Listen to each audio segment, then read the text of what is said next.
Nouvelle de dernière heure en provenance des Nations unies, le Conseil de sécurité vient d'approuver une mission internationale d'1 an en Haïti qui sera menée par le Kenya. L'objectif serait de rétablir l'ordre dans le pays en proie à la violence des gangs. Depuis le début de l'année, au moins 2400 personnes ont été tuées, 900 personnes ont été blessées et 900 personnes ont aussi été enlevées. 200 000 Haïtiens ont aussi dû fuir leur maison pour échapper à la violence. Alors, qu'est-ce que les Nations unies peuvent faire pour soutenir Haïti? D'abord, Kirlande, première réaction, est-ce que vous croyez que c'est une bonne chose, une bonne nouvelle qu'il y ait le feu vert comme ça à une mission de sécurité en Haïti? D'abord, ce n'est pas une surprise. On attendait cette mission-là. Est-ce qu'elle va être accueillie avec joie? Ça m'étonnerait parce qu'elle était déjà questionnée, critiquée quand on avait annoncé. De toute façon, toute intervention militaire en Haïti, celle-là, même si on ne l'appelle pas comme ça va être une intervention militaire quand même onusienne en Haïti. Elle va être controversée, elle va être contestée. Donc, d'abord, parce que ça veut dire qu'à cause des 30 dernières années d'expérience qu'on a eu négatif en Haïti de la présence de l'ONU.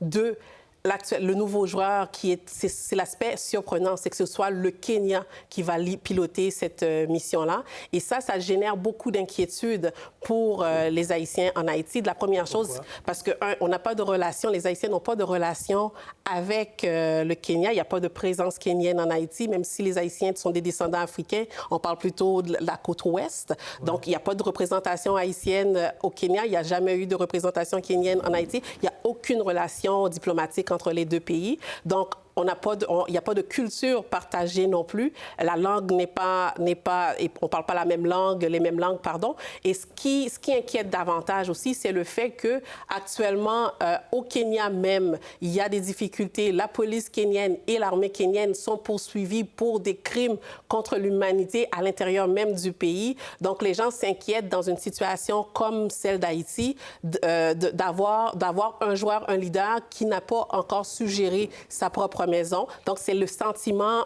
qui règne. L'autre chose aussi, c'est que c'est un appui clair à Ariel Henry, qui est un premier ministre illégitime et que souvent les gens associent comme étant un leader, un chef de gang armé en Haïti. Donc, ça vient juste...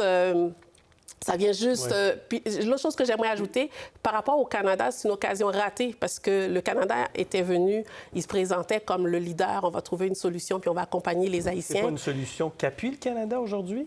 Je pense pas que le Canada, je pense qu'il l'appuie, mais c'est pas la meilleure des solutions. Mais ce que je veux dire, c'est que s'il y a un pays qui avait une crédibilité puis une mesure de sympathie dans tout ça, c'était le Canada.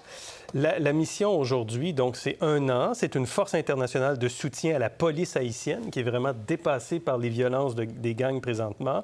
On dit que c'est une mission non onusienne, encadrée par un pays cadre ici, donc le Kenya, et qui est là pour apporter un soutien opérationnel à la police dans sa lutte contre les gangs, aider à la sécurisation des écoles, des ports, des hôpitaux, des aéroports, améliorer les conditions de sécurité au sens large en Haïti et permettre l'organisation d'élections aussi, parce qu'il n'y a pas eu de scrutin depuis 2016. On se demande, Maxime puis ensuite Rodolphe, comment on intervient sans que ce soit de l'ingérence? Parce que là, oui, il y a la violence en Haïti, mais ça reste un pays souverain. C'est complexe quand même comme opération. Oui, puis les dernières interventions n'ont pas eu de succès. Ce qui est difficile, c'est qu'il y a assez peu d'exemples de pays dans le monde où la solution est venue de l'extérieur, est venue de l'aide internationale ou d'une intervention armée. Si, à l'intérieur du pays, il n'y a pas un certain consensus national, il n'y a pas un mouvement assez fort qui dit « voici les solutions qu'on doit mettre en place pour consolider la démocratie, pour apporter la sécurité », ça ne viendra pas de l'extérieur. Les chances de réussite dans un contexte comme celui-là sont assez minces. Puis moi, une des choses qui m'inquiète, c'est le 1 an. Parce qu'au bout d'1 an, je ne sais pas s'il y a beaucoup de choses qui vont avoir changé. On peut apporter un peu de sécurité. C'est vite 1 an, c'est rapide quand même. Ça mais va c'est être renouvelable. vite passé, au bout de 9 mois, ils vont rediscuter peut-être de renouveler davantage. Rodolphe?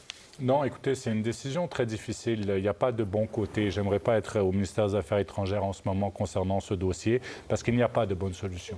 Il n'y a pas de consensus, comme Maxime vient de le dire. Il y a un gouvernement qui n'est pas 100% légitime parce qu'il n'y a pas eu d'élection. Et d'un autre côté, comme Maxime l'a dit aussi, faut qu'un peuple, pour aider un peuple, il faut qu'un peuple cède lui-même aussi à la base et qu'il y a une volonté. S'ils n'arrivent pas à établir un certain cadre de sécurité, qu'est-ce qu'une force étrangère peut faire. Et il y a aussi l'aspect qu'il y a une géopolitique qui est très compliquée.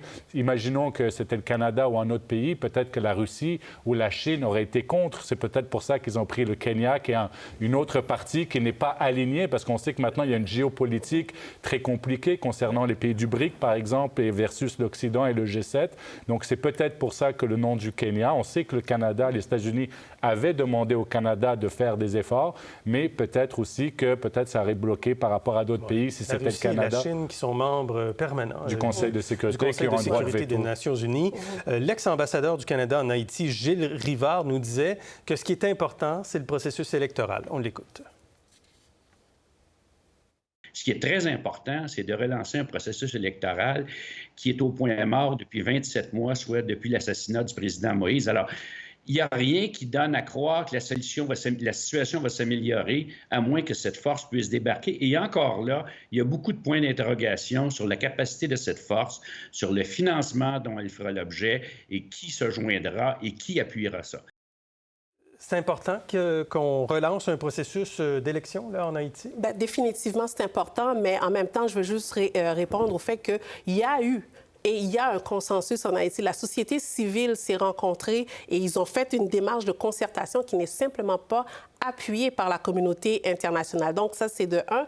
Clairement, il y a eu un processus qui a été proposé également par la société civile pour arriver à ces élections-là, qui n'a pas été prise en compte, mais qui était une démarche où est-ce qu'il y avait une réelle concertation des joueurs, des acteurs, des principaux acteurs dans le pays. L'autre chose, clairement, on veut une élection en Haïti. Par contre, la dernière élection qu'on a eue, qui nous a donné Michel Martelly, a été une élection truquée, qui a été une élection truquée par la communauté internationale. Et vous allez avoir les anciens premiers ministres de la France, du Chili, qui vont en témoigner parce qu'ils étaient présents. Et voilà.